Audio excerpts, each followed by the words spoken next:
கிருஷ்ணகிரி மாவட்ட தொழிலாளர் முன்னேற்ற சங்க பேரவையின் சார்பில் ஒன்றிய பாசிச அரசின்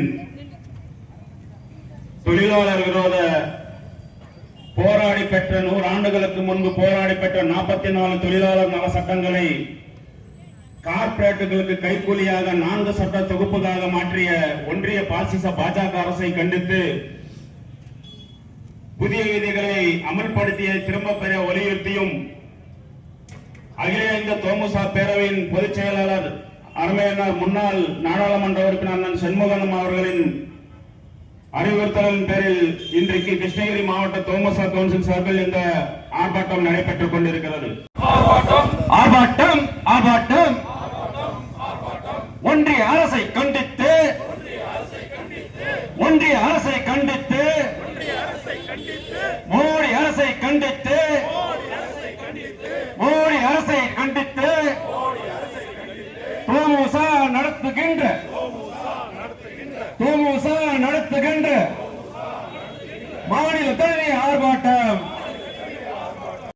திரும்ப பேர் திரும்ப பேர் திரும்ப பேர் திரும்ப பேர் தனியாருக்கு ஆதரவாக தனியாருக்கு ஆதரவாக நிறுவனத்துக்கு நாம் ஆட்சியிலே இருந்தாலும் சரி ஆட்சியிலே இல்லாவிட்டாலும் சரி இந்த நாட்டு மக்களுக்கு நடைபெறுகின்ற எந்த பிரச்சனையானாலும் சரி அநீதிகளானாலும் சரி முதலில் போராடுகின்ற ஒரு இயக்கம் திராவிட முன்னேற்ற கழக இயக்கம். அதுவும் நம்முடைய தலைவர் அவர்கள் தான்.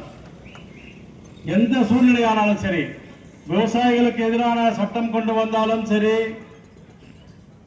மோட்டார் வாகன சட்டம் கொண்டு வந்தாலும் சரி ஜிஎஸ்டி கொண்டு வந்தாலும் சரி மாணவர்களுக்கு எதிராக கல்வி மறுக்கப்படுகின்ற பொழுதும் சரி நீட் கொண்டு வருகின்ற சமயமானாலும் சரி எப்படி இந்திய அரசியலமைப்பு சட்டத்திற்கு எதிராக எந்த ஒரு தீர்மானங்கள் ஒன்றிய அரசு கொண்டு வந்தாலும் சரி முதலில் குரல் கொடுக்கின்ற ஒரே தலைவர் நம்முடைய மாண்புமிகு முதலமைச்சர் அண்ணன் தளபதி அவர்கள் தான்.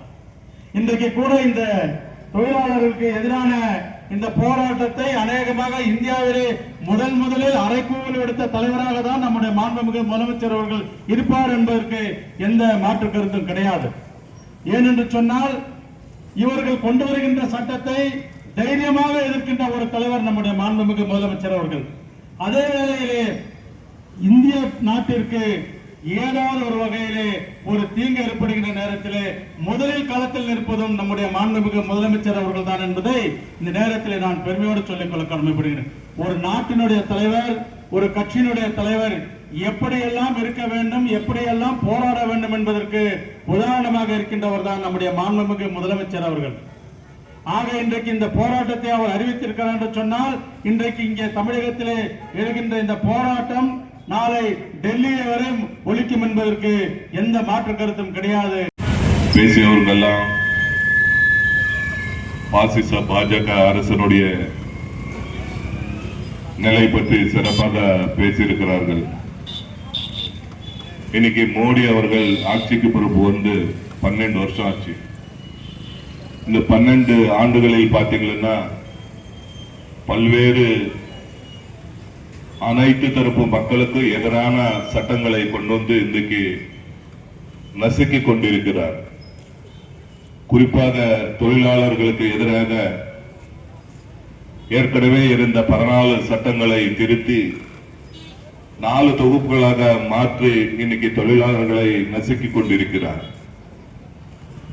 இதனை எதிர்த்து திராவிட முன்னேற்ற கழகத்தின் சார்பாகவும் தோமுச சார்பாகவும் பல்வேறு தொழிற்சங்கங்கள் எல்லாம் தொடர்ந்து போராடி கொண்டிருக்கிறோம். ஆனால் அவருக்கு காதல கூட விழவில்லை. அது மட்டும் இல்லை, விவசாயிகளுக்கு எதிராக பல சட்டங்களை திருத்தம், அதாவது மாணவர்களுக்கு எதிராக நீட் தேர்வு, வியாபாரிகளுக்கு எதிராக ஜிஎஸ்டி, சிறுபான்மை மக்களுக்காக எதிராக சட்டங்கள் போன்ற பல்வேறு எதிர்ப்பு சட்டங்களை இன்னைக்கு கொண்டு வந்து நாட்டு மக்களை நசுக்கிக் கொண்டிருக்கக்கூடிய ஒரு மோடிதான் இந்த நாட்டினுடைய ஆளிக்கொண்டிருக்கிறார். அவர் என்ன தவறுகளை செய்கிறாரோ அத்தனை தவறுகளும் சுட்டி காட்டக்கூடிய ஒரு தலைவர் இன்னைக்கு யார் இருக்கிறார் என்று சொன்னால் தமிழகத்துல நம்மளுடைய தளபதி மு.க. ஸ்டாலின் தான் இன்னைக்கு தமிழகத்தில் எதிர்கொண்டிருக்கிறோம். ஆர்ப்பாட்டம் ஆர்ப்பாட்டம் ஒன்றிய அரசை கண்டித்து ஒன்றிய அரசை கண்டித்து மோடி அரசை கண்டித்து மோடி அரசை கண்டித்து தோமுசா நடத்துகின்ற